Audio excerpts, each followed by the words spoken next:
Hi students, പുതിയൊരു video ക്ലാസ്സിലേക്ക് ഏവർക്കും സ്വാഗതം. പതിവ് പോലെ നിങ്ങളുടെ +2 NIOSന്റെ ചാപ്റ്റർ 21 ആയിട്ടാണ് ഞാൻ നിങ്ങളുടെ മുമ്പിൽ ആയിരിക്കുന്നത്. Chapter 21 national movement on Indian democracy. നമുക്കറിയാം, നമുക്ക് സ്വാതന്ത്ര്യം എന്ന് പറയുന്ന കാര്യം കിട്ടുക എന്നത് വളരെ പ്രയാസകരമായ ഒരു കാര്യം തന്നെയായിരുന്നു. നമുക്കറിയാം, അതിന് വേണ്ടിയിട്ട് ഒരുപാട് പേര്, അതായത് ജവഹർലാൽ നെഹ്റു, നമ്മുടെ ഗാന്ധിജി, അങ്ങനെയുള്ള കുറെ പേരുടെ ത്യാഗപൂർണമായ ഒരു ജീവിതത്തിന്റെ ഫലമായിട്ടാണ് നാം ഇന്ന് കാണുന്ന ഒരു സ്വാതന്ത്ര്യം, ഫ്രീഡം നമുക്കിന്ന് ലഭിച്ചിരിക്കുന്നത്. അപ്പൊ അതിന് മുന്നോടിയായിട്ട് അവർ നടത്തിയ കുറെ കാര്യങ്ങളുണ്ട്. അതെല്ലാമാണ് നമ്മുടെ കഴിഞ്ഞ ചാപ്റ്ററുകളിലെല്ലാം നമ്മൾ ഡിസ്കസ് ചെയ്തുകൊണ്ടേ ഇരുന്നത്. അപ്പൊ ഹിസ്റ്ററിയിൽ നമുക്കിന്ന് പഠിക്കാനായിട്ടുള്ളത് NIOSന്റെ +2ന്റെ ചാപ്റ്റർ 21 ആണ്.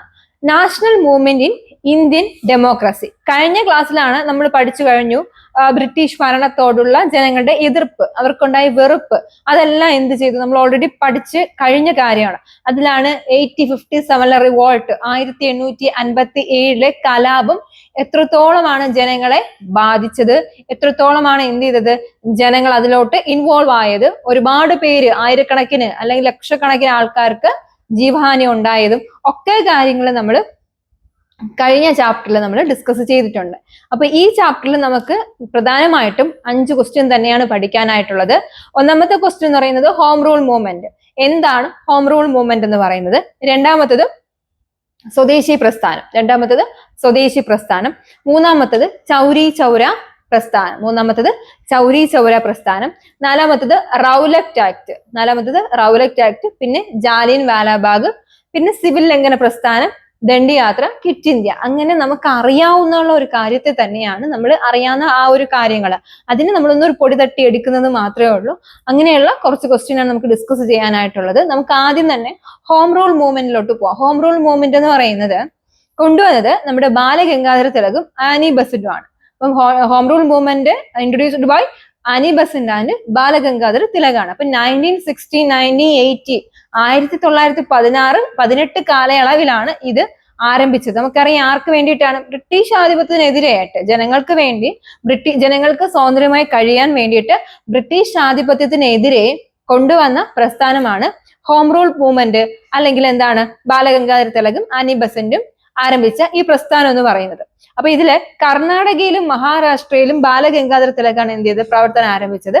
ബാക്കി ഭാഗങ്ങളിൽ ആനി ബസന്റ് ആണ്. അപ്പൊ കർണാടകയിലും മഹാരാഷ്ട്രയിലും നമ്മുടെ ആരാണ്?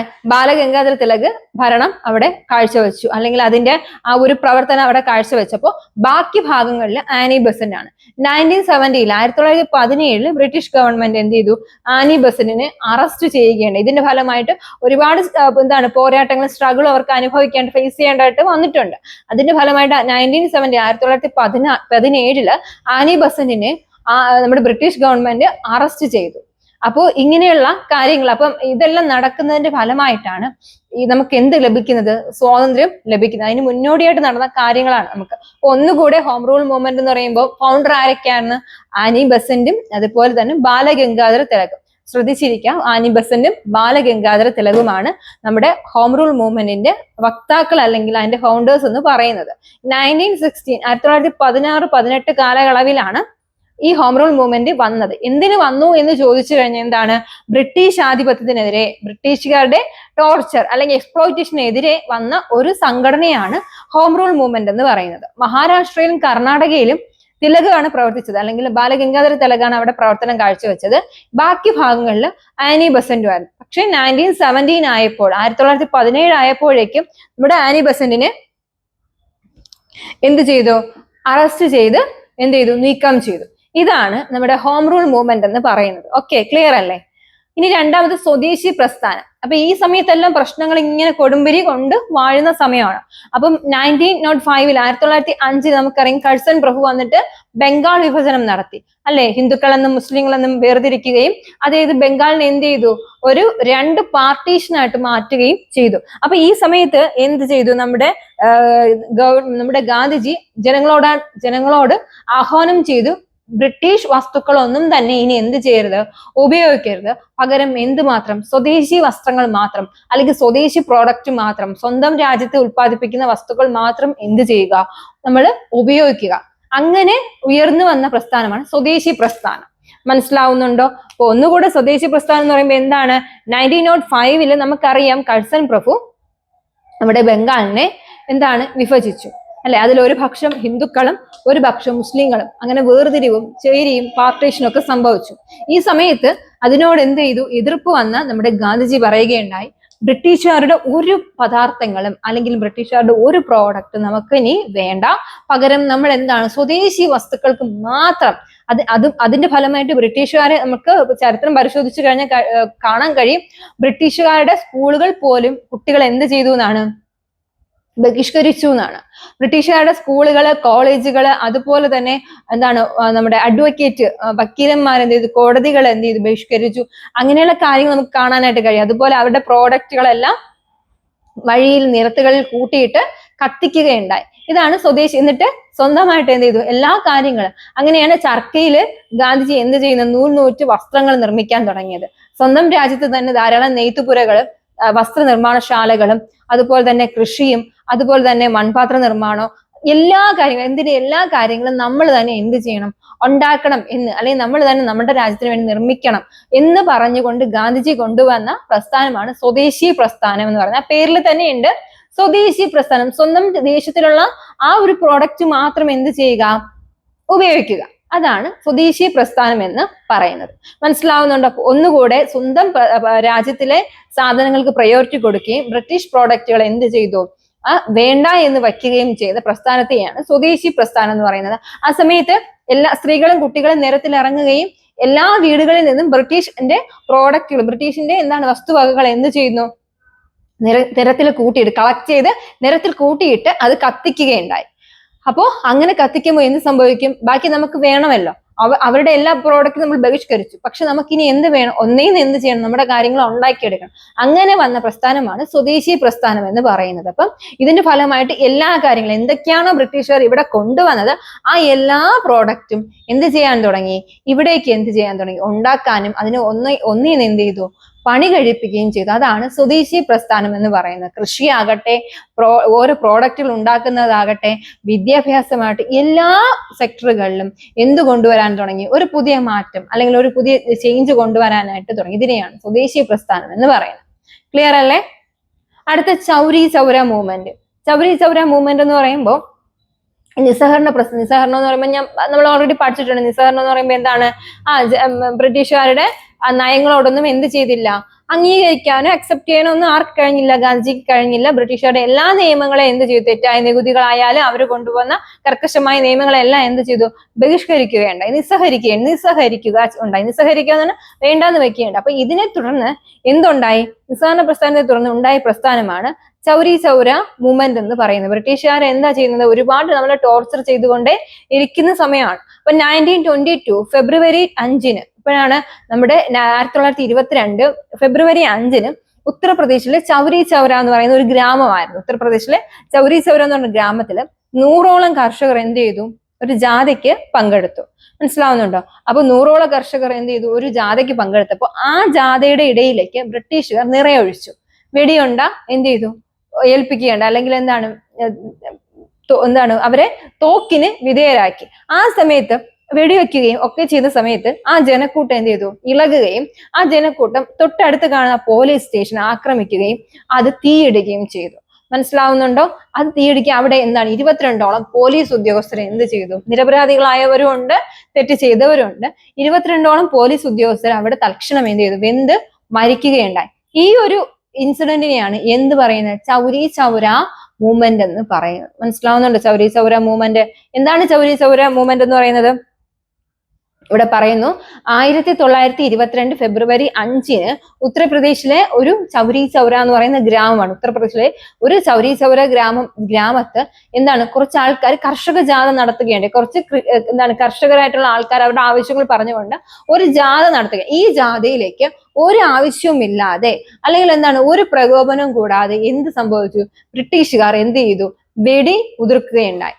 ആ സമയത്ത് ഒരുപാട് പേര് എന്ത് ചെയ്തു? മരിച്ചു.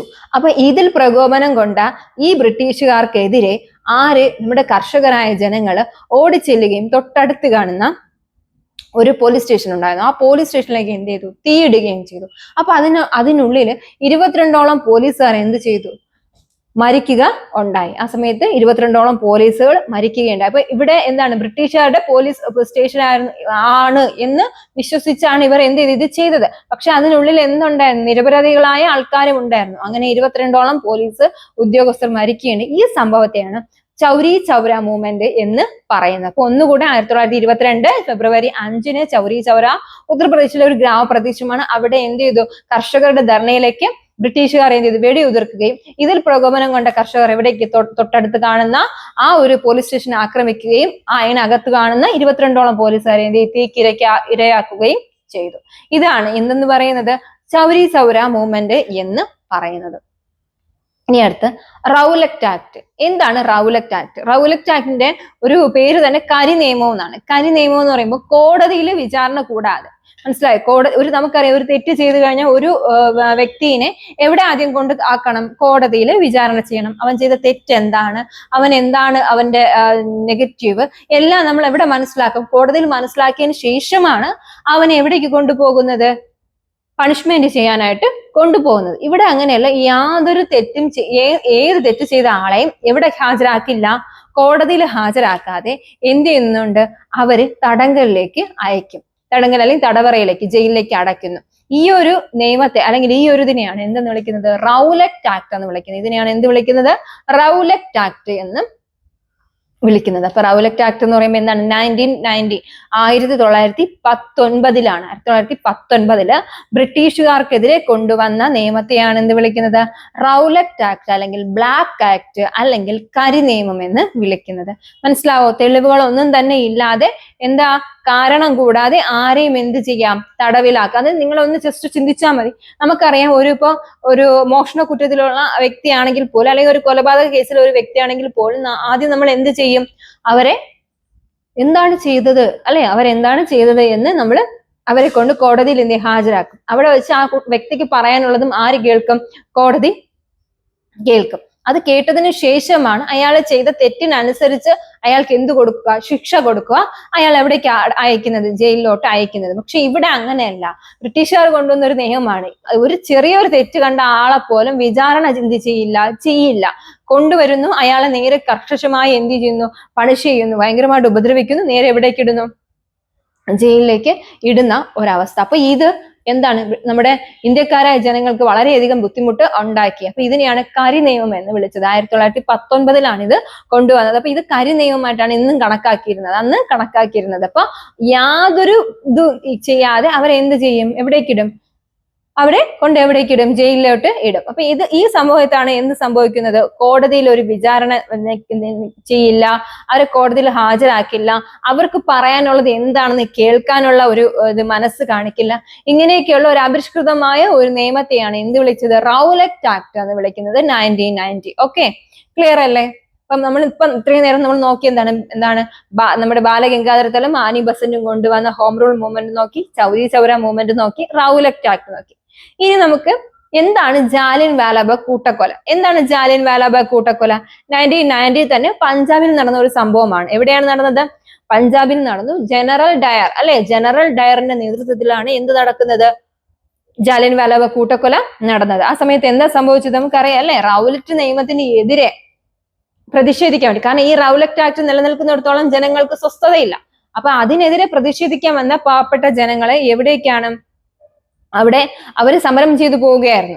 അപ്പം ഈ ഒരു ജാലിയൻ വാലാബാഗ് എന്ന് പറയുന്ന ആ ഒരു കോട്ട എങ്ങനെയായിരുന്നു, 4 സൈഡും എന്താണ് കെട്ടി അടയ്ക്കപ്പെടുകയും പിന്നെ എന്താണ് ഒരു ഇടനാഴി മാത്രമേ ഉള്ളൂ, വരാനും പോകാനും ഒരു ഡോറ് മാത്രമേ ഉള്ളൂ, ഒരു ഇടനാഴി മാത്രമുള്ള ഒരു സ്ഥലം. അപ്പൊ ഇവിടെ സംഭവിച്ചത് എന്താണ്, ആ ഒരു സ്ഥലത്തിലോട്ട് മറ്റുള്ളവർക്ക് കയറാനോ ഇറങ്ങാനോ പറ്റാത്ത വിധം എന്താണ് ആൾക്കാർ തിക്കിത്തിരക്കുകയുണ്ടായി.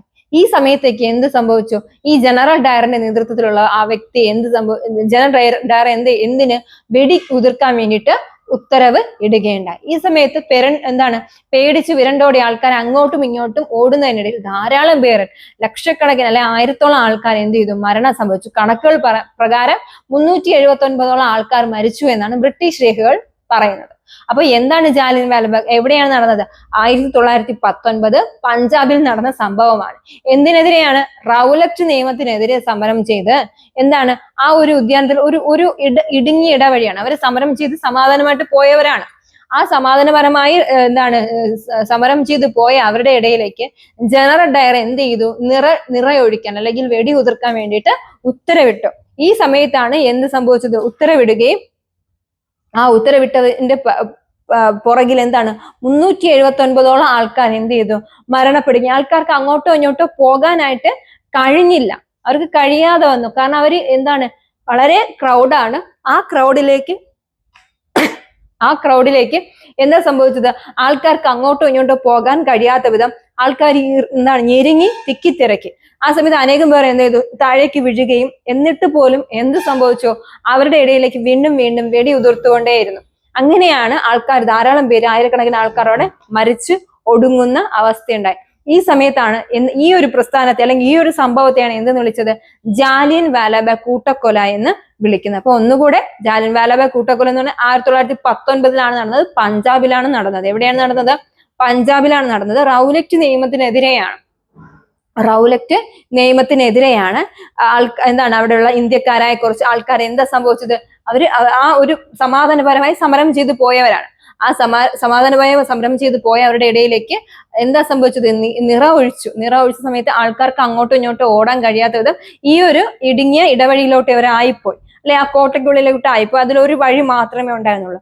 അപ്പോ ഈ ആൾക്കാരുടെ ഇടയിലേക്ക് വീണ്ടും വീണ്ടും വെടിവെച്ചപ്പോൾ ആൾക്കാർക്ക് അങ്ങോട്ടും ഇങ്ങോട്ടും പോകാൻ കഴിയാത്തത് അവരെന്താ സംഭവിച്ചത്, അവരവിടേക്ക് വീഴുകയും പ്രശ്നങ്ങൾ ഉണ്ടാകുകയും പിന്നെ അവർക്ക് ശ്വാസം മുട്ടുകയും പിന്നെ അതിൻ്റെ ഇടയിൽ ഒരുപാട് തിക്കിലും തിരക്കിലും പെട്ടും പിന്നെ എങ്ങനെയാണ് ആൾക്കാരുടെ ഇടയിലേക്ക് വീണ്ടും വീണ്ടും വെടിയുതിർത്ത് ആൾക്കാർ മരിച്ചുകൊണ്ടേ ഇരിക്കുന്ന ഒരു സംഭവം ഉണ്ട്. ഇതിനെയാണ് എന്ത് വിളിക്കുന്നത്, ജാലിയൻ വാലാബാഗ് എന്ന് പറയുന്നത്.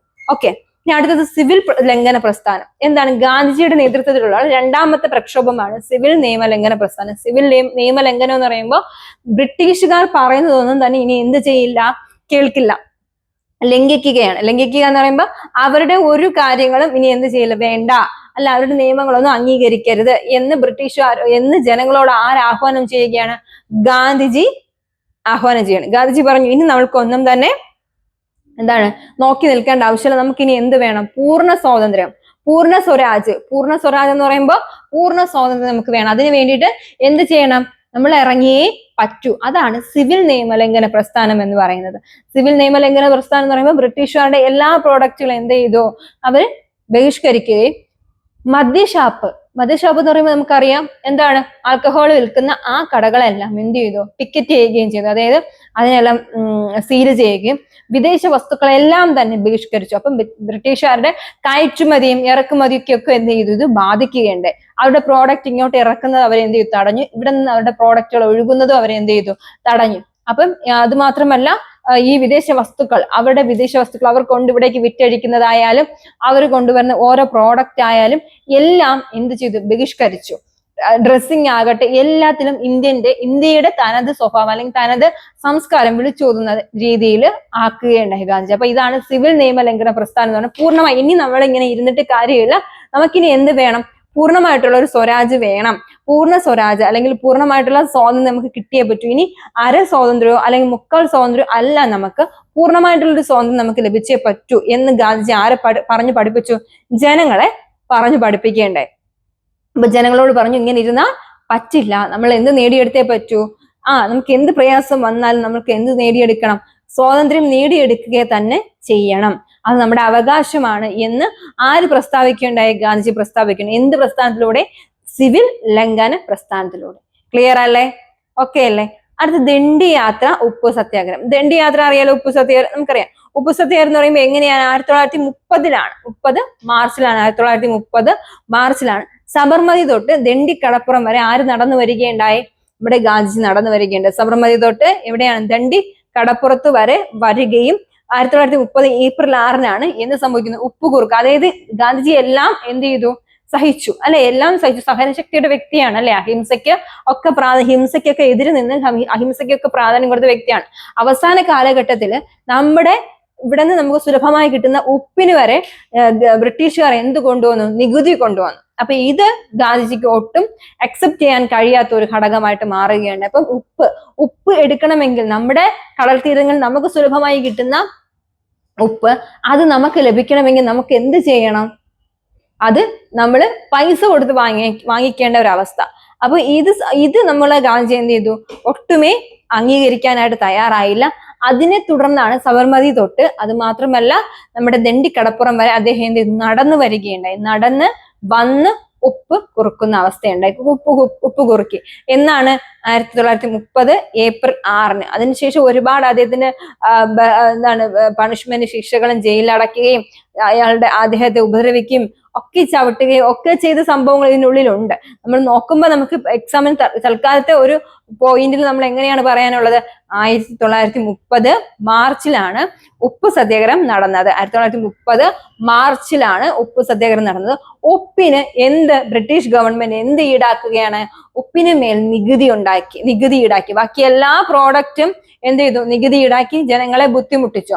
ലാസ്റ്റ് സമയത്ത് എന്തിനു വരെ നികുതി ഈടാക്കി, ഉപ്പിന് നികുതി ഈടാക്കി. ഉപ്പ് വെറുതെ സുലഭമായി കിട്ടുന്ന നമ്മുടെ പ്രോഡക്റ്റ് ആയ ഉപ്പിന്റെ മേല് ബ്രിട്ടീഷുകാർ അമിതമായ നികുതി, അത് 1 രൂപയോ 2 രൂപയൊന്നും അല്ല, ധാരാളമായി നികുതി എന്ത് ചെയ്തു, ഈടാക്കി. ഇതിന്റെ ഫലമായിട്ടാണ് ബ്രിട്ടീഷുകാർക്കെതിരെ ആര് പോരാടാനായിട്ട് തുടങ്ങിയത്, ഗാന്ധിജി വീണ്ടും എന്ത് ചെയ്തു, ഒരു പോരാടാനും 78 അനുയായികളുമായിട്ട് അദ്ദേഹം എന്ത് ചെയ്തു, സബർമതിയിൽ നിന്ന് ദണ്ഡി കടപ്പുറം വരെ നടന്നാണ് അദ്ദേഹം വരികയാണ്. അദ്ദേഹം വരുന്നത് അപ്പോഴാണ് പാടിപ്പാട്ടുകളാണ് വരിക വരിക സഹചരെ, വലിയ സഹന സമരം, അങ്ങനെ കുറച്ച് പാട്ടുകളൊക്കെ ഉണ്ട്, അംശി നാരായണ പിള്ള എഴുതിയ. അപ്പൊ ഇതെല്ലാം എന്താണ്, അവിടെ നിന്ന് ഇവരുടെ അനുയായികളുമായി 78 അനുയായികളുമായി അദ്ദേഹം അവിടേക്ക് വന്ന് സബർമതിയിൽ നിന്ന് ദണ്ഡി കടപ്പുറം വരെ വരികയും അവിടെ വന്ന് അദ്ദേഹം ഉപ്പ് കുറുക്കുകയും ചെയ്തു.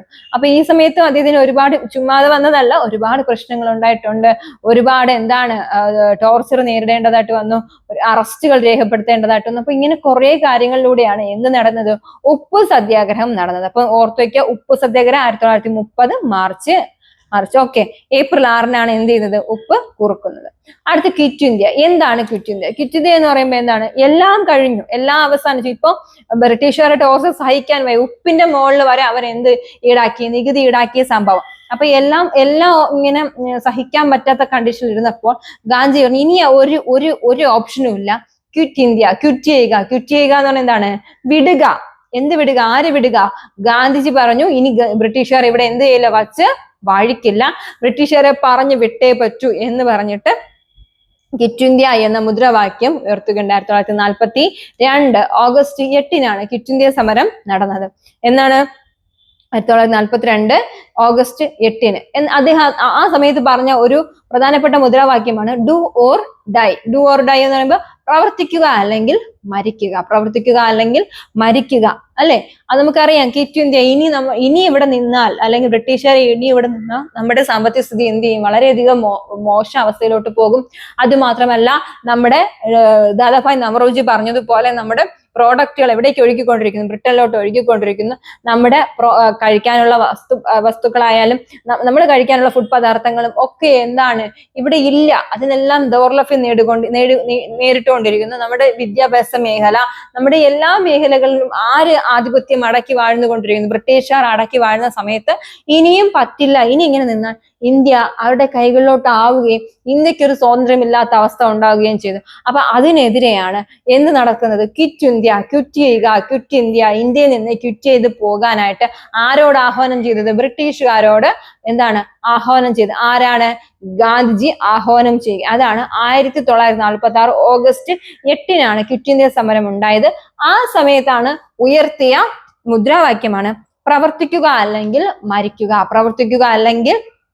മരിക്കുക എന്നുള്ള മുദ്രാവാക്യം ഉണർത്തുകയും ജനങ്ങൾ എന്ത് ചെയ്തു, ബ്രിട്ടീഷുകാരോട് എന്താണ് അവർക്കെതിരെ സമരങ്ങൾ ഏർപ്പെടുകയും അതുപോലെ ഈ ക്വിറ്റ് ഇന്ത്യ സമരത്തിൽ എന്ത് ചെയ്തു, ഗാന്ധിജിയെ അറസ്റ്റ് ചെയ്ത് മാറ്റുകയും ചെയ്തു. ഗാന്ധിജിയെ അറസ്റ്റ് ചെയ്ത് ബ്രിട്ടീഷുകാർ എന്ത് ചെയ്തു, മാറ്റുകയും ചെയ്തു. അപ്പൊ ക്വിറ്റ് ഇന്ത്യ സമരം എന്നാ നടന്നത്? 1942 ഓഗസ്റ്റ് 8-ലാണ് നമ്മുടെ ക്വിറ്റ് ഇന്ത്യ സമരം നടന്നത്. പ്രവർത്തിക്കുക അല്ലെങ്കിൽ മരിക്കുക, അത് ഓർത്തു വയ്ക്കുക. Do or dye.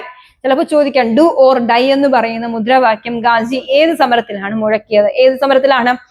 ഓപ്ഷനിൽ ചിലപ്പോൾ തരാം, ഉപ്പ് സത്യാഗ്രഹം, ക്വിറ്റ് ഇന്ത്യ സമരം, വൈക്കം സത്യാഗ്രഹം, ഇങ്ങനെയൊക്കെ തരാം. ഏതാണ്? ക്വിറ്റ് ഇന്ത്യ സമരത്തിലാണ് 1942 ഓഗസ്റ്റ് 8-ന് പ്രവർത്തിക്കുക അല്ലെങ്കിൽ മരിക്കുക. ഇതിൽ ആരെ അറസ്റ്റ് ചെയ്യുകയുണ്ടായി? ഗാന്ധിജിയെ അറസ്റ്റ് ചെയ്ത് മാറ്റുകയുണ്ടായി. അപ്പം ഇത്രയാണ് ഈ പാഠഭാഗത്തിലുള്ളത്. എല്ലാം ഈസിയാണ് അല്ലെ. ഹോം റൂൾ മൂവ്മെന്റ് എന്ന് പറയുമ്പോൾ എന്താണ്? ബാലഗംഗാധര തിലകും ആനി ബസന്റും ചേർന്ന് ഉണ്ടാക്കിയ ആ ഒരു എന്താണ് മൂവ്മെന്റിനെയാണ് എന്താണ് നമ്മുടെ ഹോം റൂൾ മൂവ്മെന്റ് എന്ന് പറയുന്നത്. 1960 1916-18 കാലയളവിലാണ് ബ്രിട്ടീഷ് ആധിപത്യത്തിനെതിരെ ഇന്ത്യക്കാർക്ക് സ്വയം ഭരണം, സ്വന്തമായിട്ട് ഭരിക്കാനുള്ള അല്ലെങ്കിൽ സ്വന്തമായിട്ട് നേടിയെടുക്കാനുള്ള അവകാശം കൊണ്ടുവരിക എന്ന് പറഞ്ഞിട്ടാണ് നമ്മുടെ ഹോം റൂൾ മൂവ്മെന്റ് കൊണ്ടുവന്നത്. കർണാടകയിലും മഹാരാഷ്ട്രയിലും ആര് പ്രവർത്തിച്ചു? തിലക് പ്രവർത്തിച്ചു. ബാക്കി ഭാഗങ്ങളിൽ ആനി ബസന്റ്.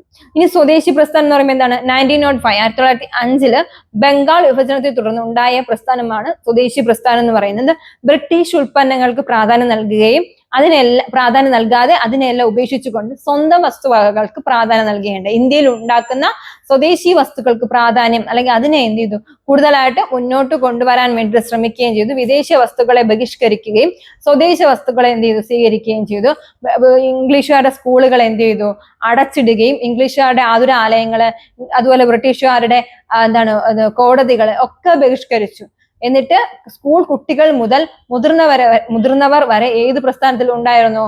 നമ്മുടെ നിസ്സഹകരണ പ്രസ്ഥാനത്തിലും സ്വദേശി പ്രസ്ഥാനത്തിലൊക്കെ ഉണ്ടായിരുന്നു. എന്നിട്ട് സ്വദേശികളുടെ എല്ലാ പ്രോഡക്റ്റിനെയും അവർ ബഹിഷ്കരിക്കുകയും പകരം എന്തിനു വേണ്ടി പ്രാധാന്യം നൽകി? നമ്മുടെ രാജ്യത്ത് ഉണ്ടാക്കുന്ന എല്ലാ കാര്യങ്ങൾക്കും വേണ്ടിയിട്ട് പ്രാധാന്യം നൽകി. അടുത്ത ചൗരി ചൗര മൂവ്മെന്റ്. ചൗരി ചൗര മൂവ്മെന്റ് എന്ന് പറയുമ്പോൾ എന്താണ്? 1922 1922 ഫെബ്രുവരി 5 ഉത്തർപ്രദേശിലെ ചൗരി ചൗര എന്ന് പറയുന്ന ഗ്രാമപ്രദേശത്ത് കർഷകർ പങ്കെടുത്തു. ആ പങ്കെടുത്ത ജാഥയിലേക്ക് ഒരു കാര്യവുമില്ലാതെ ബ്രിട്ടീഷുകാർ നിറയൊഴിച്ചു. ധാരാളം പേർ എന്ത് ചെയ്തു? മരിച്ചു. ഇതിൽ പ്രകോപനം കൊണ്ട ആൾക്കാർ എന്താ സംഭവിച്ചത്? എവിടേക്ക്? തൊട്ടടുത്ത് കാണുന്ന ആ ഒരു പോലീസ് സ്റ്റേഷൻ ആക്രമിക്കുക. അതിനുള്ളിൽ നിരപരാധികളും അല്ലാത്തവരുമായ 22ഓളം പോലീസുകാർ ഉണ്ടായിരുന്നു. അതിന് ഒരു ദൈവം കൂടാതെ അവിടേക്ക് തീയിടുകയും 22 പോലീസുകാരെ എന്ത് ചെയ്തു? അഗ്നിക്ക് ഇരയാക്കുകയും ചെയ്തു. ഈ ഇൻസിഡന്റിനെയാണ് എന്ത് വിളിക്കുന്നത്? ചൗരി ചൗര മൂവ്മെന്റ് എന്ന് വിളിക്കുന്നത്. റൗലറ്റ് ആക്ട് എന്ന് പറയുമ്പോൾ എന്താണ്? 1919 1919 ബ്രിട്ടീഷുകാർക്കെതിരെ കൊണ്ടുവന്ന ആക്ട് ആണ്. ബ്രിട്ടീഷുകാർ കൊണ്ടുവന്ന ആക്ട് ആണ് റൗലറ്റ് ആക്ട് എന്ന് പറയുന്നത്. ഇതിനെ ബ്ലാക്ക് ആക്ട് അല്ലെങ്കിൽ കരി നിയമം എന്ന് പറയുന്നത്. അതിന്റെ അർത്ഥം തെളിവുകളില്ലാതെയും യാതൊരു പരിഗണന നൽകാതെയും എന്താണ് ഒരു തെറ്റെങ്കിലും ചെയ്ത വ്യക്തികളെ ഒരു വിചാരണയും കൂടാതെ എവിടേക്ക് അടയ്ക്കുക?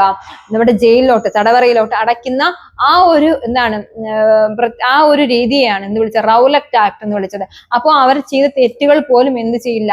കേൾക്കാനോ അവരുടെ പക്ഷം പറയാനോ അവരുടെ ആവശ്യം എന്ന് പറയാനോ ഒന്നും തന്നെ കോടതി കേൾക്കാതെ ഒരു തെളിവുമില്ലാതെ നേരെ എവിടേക്ക് ഹാജരാക്കുക പോലും ചെയ്ത കോടതിയിൽ വിചാരണ കൂടാതെ എവിടേക്ക് വിടും? ജയിലിലേക്ക് വിടുന്ന ഒരു അപരിഷ്കൃതവും പൈശാചികവുമായ ആക്ടിനെയാണ് എന്ത് വിളിച്ചത്? റൗലറ്റ് ആക്ട് എന്ന് വിളിച്ചത്. അതായത് ഒരു തരത്തിലുമുള്ള ഒരു വിചാരണ അവർക്ക് കൊടുക്കില്ല. അത് ജാലിയൻ വാലാബാഗ്. റൗലറ്റ് ആക്ടിനെതിരെ പ്രതിഷേധിച്ചുകൊണ്ട് ജനങ്ങൾ നടന്ന സമയത്ത് ജനറൽ ഡയർ എന്ന് പറയുന്ന വ്യക്തിയുടെ നേതൃത്വത്തിൽ എന്തൊഴിച്ചു? നിറയൊഴിച്ചു. ആ സമയത്ത് ഓടി രക്ഷപ്പെടാൻ കഴിയാതെ വേണം ആ ഒരു ഇടുങ്ങിയ ഇടനാഴിയിലൂടെ ആളുകൾ അങ്ങോട്ടും ഇങ്ങോട്ടും ഓടുകയും അവരുടെ ഇടയിലേക്ക് വീണ്ടും വെടിയുതിർക്കുകയും ചെയ്ത 378ഓളം ആൾക്കാർ അവിടെ മരിക്കുകയുണ്ടായി. ഈ സംഭവത്തെയാണ് പഞ്ചാബിൽ നടന്ന ഈ സംഭവത്തെയാണ് ജാലിയൻ വാലാബാഗ് കൂട്ടക്കൊല എന്ന് വിളിക്കുന്നത്. ഇനി അടുത്ത സിവിൽ ലംഘന പ്രസ്ഥാനം എന്ന് പറയുമ്പോൾ എന്താണ്? ഗാന്ധിജിയുടെ രണ്ടാമത്തെ പ്രക്ഷോഭമാണ് സിവിൽ ലംഘന പ്രസ്ഥാനം. പൂർണ്ണ സ്വാതന്ത്ര്യം നമുക്ക് ലഭിച്ചേ പറ്റൂ അല്ലെ, ഇനിയും പൂർണ്ണ സ്വാതന്ത്ര്യം നമുക്ക് ലഭിച്ചേ പറ്റൂ എന്ന് പറയുന്നതാണ്. ഓക്കെ, അടുത്ത ദണ്ഡിയാത്ര എന്ന് പറയുമ്പോൾ എന്താണ്? ദണ്ഡിയാത്ര അല്ലെങ്കിൽ ഉപ്പ് സത്യാഗ്രഹം എന്ന് പറയുമ്പോൾ ഉപ്പിന്റെ മേളിൽ എല്ലാത്തിനും നികുതി കൽപ്പിച്ച അല്ലെങ്കിൽ നികുതി ഈടാക്കിയ ബ്രിട്ടീഷുകാർ എന്തിന്റെ മേളിലും കൂടി ഇനി അവകാശവാദം ഉന്നയിച്ചോ? ഉപ്പിന്റെ മേളിൽ അല്ലെ, ഉപ്പിന്റെ മേൽ. അങ്ങനെ ഉപ്പിന്റെ മേലിലും എന്ത് ചെയ്തു? അവകാശവാദം ഉന്നയിക്കുകയും ഉപ്പിന് അമിതമായ നികുതി ഈടാക്കുകയും ചെയ്തു. ആ സമയത്ത് 1930 മാർച്ചില് എന്താ സംഭവിച്ചത്? ഗാന്ധിജി സബർമതിയിൽ നിന്ന് ദണ്ഡി കടപ്പുറത്തോട്ട് നടന്നു വന്ന് 1930 ഏപ്രിൽ 6 ഉപ്പ് കുറക്കുകയുണ്ടായി. ഏപ്രിൽ 6 ഉപ്പ് കുറക്കുകയും ഉണ്ടായി. ആ സമയത്ത് എന്താ ചെയ്തത്? അനേകം പേരെ എന്ത് ചെയ്തു? അത് അറസ്റ്റ് ചെയ്യുകയും അതുപോലെ ഗാന്ധിജി ഒരുപാട് ഉപദ്രവങ്ങൾക്ക് ഇരയാകുകയൊക്കെ ചെയ്ത ഒരു സംഭവമാണ് ഉപ്പ് സത്യാഗ്രഹം എന്ന് പറയുന്നത്.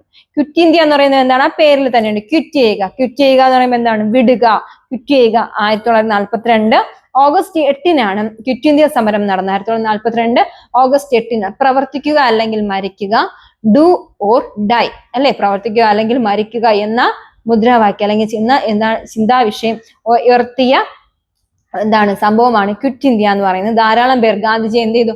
അറസ്റ്റ് ചെയ്യുകയുണ്ട്. ധാരാളം പേർ എന്ത് ചെയ്തു? മറിച്ച് ഇനിയും ഇങ്ങനെ ഇരുന്നാൽ ശരിയാകില്ല, ഞങ്ങൾക്ക് എന്ത് കിട്ടിയേ പറ്റൂ? സ്വാതന്ത്ര്യം കിട്ടിയേ പറ്റൂ, പൂർണ്ണ സ്വാതന്ത്ര്യം കിട്ടിയേ പറ്റൂ എന്ന് പറഞ്ഞുകൊണ്ട് ജനങ്ങൾ ഇതിലോട്ട് ഇറങ്ങിയ സമരത്തെയാണ് എന്ത് വിളിച്ചത്? ക്വിറ്റ് ഇന്ത്യ സമരം എന്ന് പറയുന്നത്. അപ്പൊ ഈ സമയത്ത് എന്ത് ചെയ്തു? ജനങ്ങളെ ബ്രിട്ടീഷുകാർ എന്ത് ചെയ്തു? ഇന്ത്യ വിട്ടു പോകാനായിട്ട് തീരുമാനിക്കുകയും ഇന്ത്യക്ക് പൂർണ്ണമായ ഒരു സ്വാതന്ത്ര്യം എവിടെ കിട്ടുകയാണ്? 42 നടക്കുകയാണ്. 47 ഇന്ത്യ എന്താകുന്നു? ഇൻഡിപെൻഡന്റ് ആവുകയും ചെയ്യുന്നു. മനസ്സിലാവുന്നുണ്ടോ? അപ്പൊ ഇത്രയാണ് നമ്മുടെ ഈ ചാപ്റ്ററിൽ പഠിക്കാനായിട്ട് ഉള്ളത്. അതായത് നമ്മുടെ ഇവിടെ ചരിത്രപരമായി നടന്ന കാര്യങ്ങളാണ്. ചരിത്രപരം എന്ന് പറയുമ്പോൾ എന്താണ്? നമുക്ക് എങ്ങനെയാണ് ഇൻഡിപെൻഡന്റ് ആയത്, നമ്മൾ എങ്ങനെയൊക്കെയാണ് ഇൻഡിപെൻഡന്റ് ആകാൻ വേണ്ടിയിട്ട് നമുക്ക് നമ്മുടെ പൂർവികരെടുത്ത പോരാട്ടങ്ങൾ, നമ്മൾ പൂർവികരെടുത്ത എന്താണ് എഫോർട്ട്, അവരെടുത്ത കുറെ മൂവ്മെന്റ്സ് ഒക്കെയാണ് നമ്മൾ ഈ ചാപ്റ്ററിൽ ഡിസ്കസ് ചെയ്ത് പോയത്. അപ്പൊ നിങ്ങൾ ചെയ്യാനുള്ളത് നന്നായിട്ട് ഈ ഒരു ടെക്സ്റ്റ് ബുക്ക് വായിക്കുക. ഈ തന്ന കാര്യങ്ങൾ മെയിൻ ആയിട്ട് പഠിക്കാനുള്ള home rule movement, Chauri Chaura, ഉപ്പ് സത്യാഗ്രഹം, നിസ്സഹരണ പ്രസ്ഥാനം, സ്വദേശി പ്രസ്ഥാനം, ക്വിറ്റ് ഇന്ത്യ, ഇങ്ങനെയുള്ള ഒരു 5 or 6 കാര്യങ്ങൾ. അത് വളരെ സിമ്പിൾ ആണ്. അതൊന്ന് എന്ത് ചെയ്യുക? നന്നായിട്ടൊന്ന് മനസ്സിലാക്കി പഠിക്കുക. ചിലപ്പോൾ ഏതെങ്കിലും ഒന്ന് ചോദിക്കാം, അല്ലെങ്കിൽ ഏതെങ്കിലും വർഷങ്ങൾ ചോദിക്കാം. നമുക്കറിയാം 1922 ചൗരി ചൗര, 30 ഉപ്പ് സത്യാഗ്രഹം അല്ലെ, 31 എന്താണ് ഇവിടെ പറയുന്നുണ്ട്? ഗുരുവായൂർ സത്യാഗ്രഹം. അതുപോലെ തന്നെ അങ്ങനെ കുറെ കാര്യങ്ങളുണ്ട്. അത് ഗുരുവായൂർ സത്യാഗ്രഹമൊക്കെ നമുക്ക് കേരള ഹിസ്റ്ററിയിൽ പിന്നെ നമുക്ക് പഠിക്കാം. ഇവിടെ നടന്ന കാര്യങ്ങൾ, സ്വദേശി പ്രസ്ഥാനം എപ്പോഴാണ്? 1905, 1905. 1916 18 എന്ത്? ഹോം റൂൾ മൂവ്മെന്റ് കൊണ്ടുവന്നത്. 1942 August 8 ക്വിറ്റ് ഇന്ത്യ കൊണ്ടുവന്നത്. റൗലറ്റ് ആക്ട് 1919 ജാലിയൻ വാലാബാഗ് കൂട്ടക്കൊലയും 1919 നമ്മുടെ എന്താണ് പഞ്ചാബിലാണ് നടന്നത്. അപ്പൊ ഈ വർഷങ്ങളൊക്കെ ഒന്ന് എന്ത് ചെയ്യുക? മൈന്യൂട്ടായിട്ടുള്ള കാര്യങ്ങളൊക്കെ ഒന്ന് ശ്രദ്ധിച്ചു വെക്കാം. നമുക്ക് സ്കോർ ചെയ്യാനായിട്ട് സാധിക്കും. അതുപോലെ തന്നെ ക്ലാസ്സുകൾ എന്നും കാണുക. ക്ലാസ്സുകളെ കുറിച്ചുള്ള നിങ്ങളുടെ അഭിപ്രായങ്ങൾ എന്ത് ചെയ്യുക? ഞങ്ങളോട് ഷെയർ ചെയ്യുക. നിങ്ങളുടെ ഡൗട്ട്സ് ഒക്കെ ഞാൻ കാണുന്നുണ്ട്. അതുപോലെ നിങ്ങളുടെ എന്തെങ്കിലും ക്ലാസ്സുകളിൽ നിങ്ങൾക്ക് വീണ്ടും വീണ്ടും ഡൗട്ട്സ് എന്തെങ്കിലും തോന്നുന്നുണ്ടെങ്കിൽ ആ കമന്റ് സെക്ഷനിൽ നിങ്ങൾ മെൻഷൻ ചെയ്ത് കഴിഞ്ഞാൽ എന്താണോ അതിന്റെ ആ സൊല്യൂഷൻ ഞങ്ങൾ അവിടെ തന്നെ എന്ത് ചെയ്യും? രേഖപ്പെടുത്തുന്നതാണ്. അപ്പം നിങ്ങൾ ചോദിക്കുമ്പോഴാണ് നമുക്ക് കൂടുതലായിട്ട് സന്തോഷം തോന്നുന്നത്. അതുപോലെ ക്ലാസ്സുകൾ ഇഷ്ടമാകുന്നുണ്ടെങ്കിൽ ലൈക്ക് ചെയ്യുക, ഷെയർ ചെയ്യുക, സബ്സ്ക്രൈബ് ചെയ്യുക. നിങ്ങളുടെ ഫ്രണ്ട്സിനോട് ഒന്ന് എന്ത് ചെയ്യുക? പരിചയപ്പെടുത്തി കൊടുക്കുക. അതുപോലെ നന്നായിട്ട് പഠിക്കുക. അടുത്ത് ഒരു പുതിയ ക്ലാസ് വരെ കാണുന്നവരേക്കും എല്ലാവർക്കും താങ്ക് യു.